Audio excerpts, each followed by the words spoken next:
second stage ng Team Falcons with Super Marco holding the helm really gave an opportunity for them na mas mapalawak ang mapa at makakuha ng maraming kills and objectives.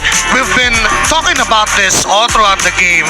Yung Moskov game na kung saan lagi lang siyang nasa opposite lane, long lane lang, hindi siya sasama sa mga clash. It would not be very good if hindi kayang gampanan ng apat na members ng Team Falcons yung Moskov game na sinasabi natin.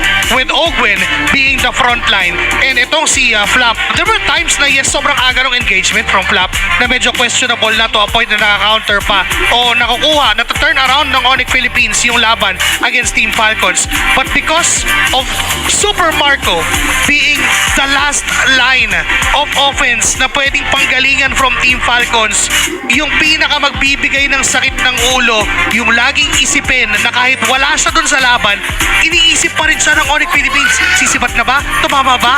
Pupunta ba?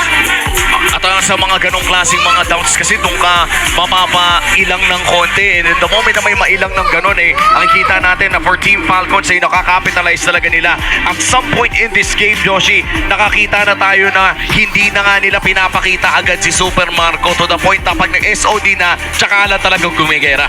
Yun hindi niya nilalaro yung long lane, talagang nakatago lang siya, just giving a lot of threat. Kumbaga may isipin na nasan ba